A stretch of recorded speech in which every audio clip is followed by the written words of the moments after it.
Her own wedding dress designer agreed, Kate had added.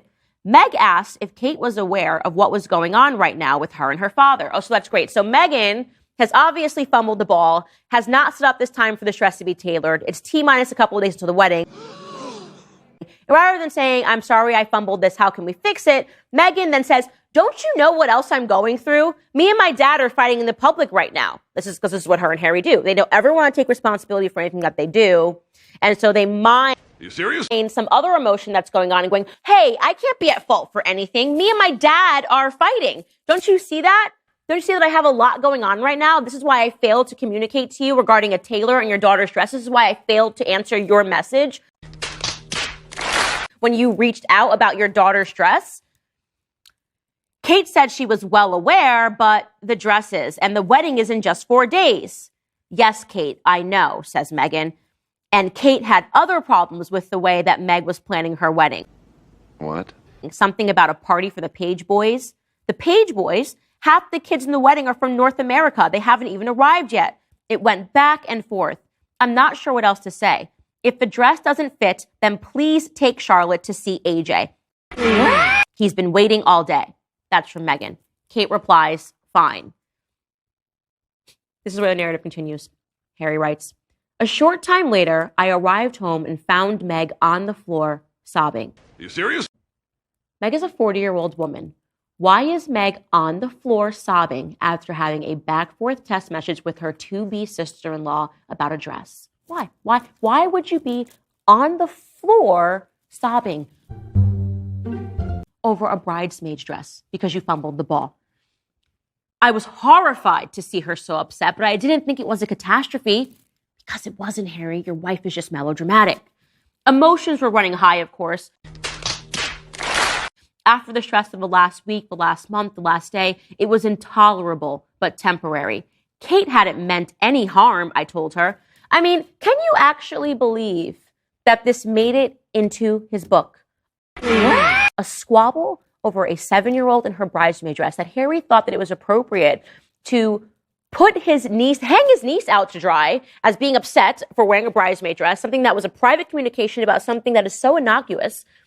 Stop it. As whether or not her dress was tailored correctly, because they're trying to make it seem, to paint Kate into a bad light. That's exactly what Harry's trying to do. And every single incident that I have seen throughout this book is this petty. It's this petty. It's small, it's petty, and they hold on to it, and then they sell it for $25 million to a book publisher so that they can make the royal family look bad. And so I put together, by the way, this was just off the top of my head right before I came out here, just how many times I've heard, wait for it, that Meghan was crying, that she was in a heap, that she was in a pile on the floor. So we know she cried over the bridesmaid dresses. We know that she admitted publicly that she cried the night before the Oprah interview premiered. The interview that she orchestrated, that she shot, that she sat down and accused the royals of being racist. Then she wants you to feel bad because she cried the night before she accused him of being racist, only to then tell us months later that, we never said that the royal family was racist.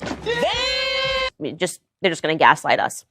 She cried after the royal household issued a denial regarding a negative story about Prince William, which was very sad because she, I guess, wanted that story to be confirmed.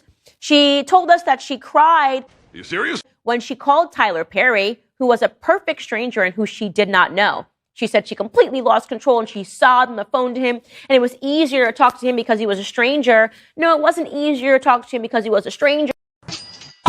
It was easier to talk to him because he was a billionaire and you knew that you wanted to go back to LA and that Canada was always going to be a pit stop. From the very beginning, this woman orchestrated leaving the royal family because all she's ever wanted in her life, wait for it, was to be an A-lister in Hollywood.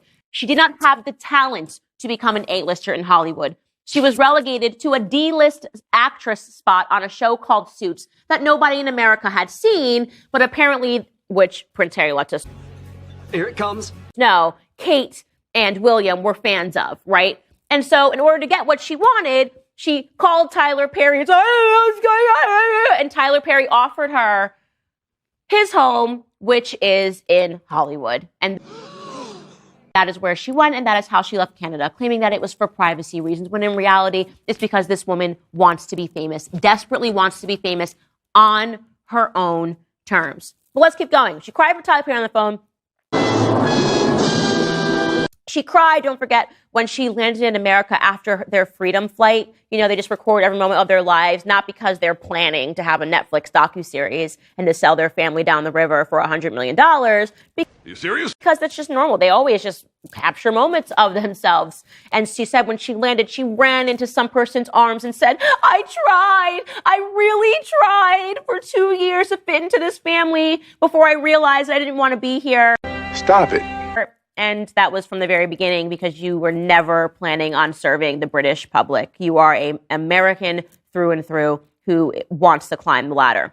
She says, she goes on in this book and details, Prince Harry details, how he had a call with his brother that was on speakerphone. She was not meant to hear it. She overhears it. And then she has tears in her eyes and she's holding her pregnant belly. I actually want to read it because it's such an absurd sentence. Wait for it. That he managed to put together that is worthy of reading. He said, Willie was being so loud, even with the speaker off, she could still hear. So pardon, the speaker was off. The tears in her eyes glistened in the spring sunshine. Woo! I started to say something, but she stopped. Shook her head. Holding her stomach, she turned and walked back to the house. Yep. So it's another time that she cried, a call with Will. Okay.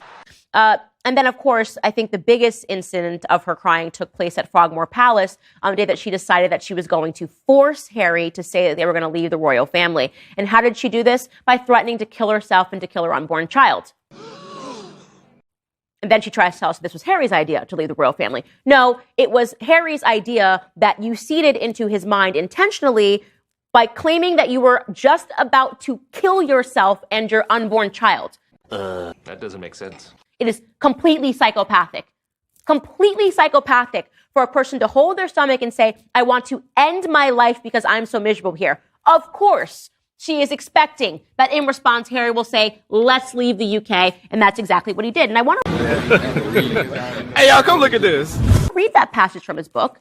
So here is Harry detailing that suicidal, I guess you would call it suicidal and homicidal discussion that she had. She was homicidal and suicidal. She was going to kill her baby and kill herself. So she's a homicidal, suicidal maniac is what she actually is in this passage.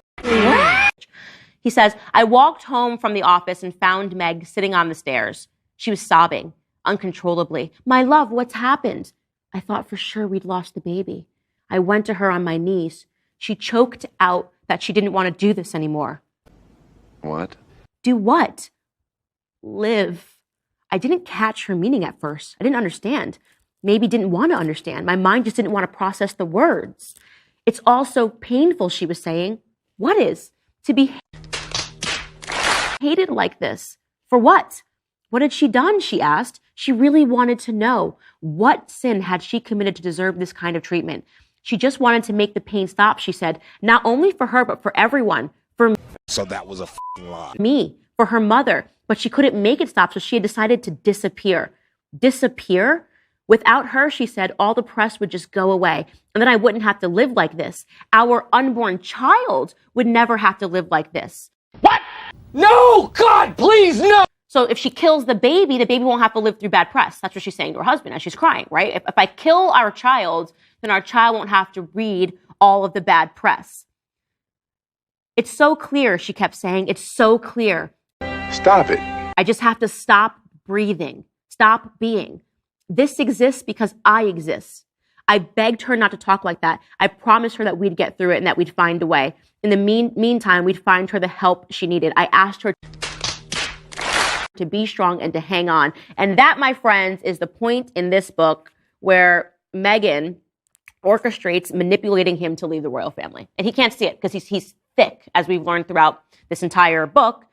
That doesn't make sense. He's very thick and he believes everything that she says. He believes every time she cries, every time he finds her in the heap on the floor sobbing over mundane things like bridesmaid dresses. He really believes that she's a person that's in pain. No, this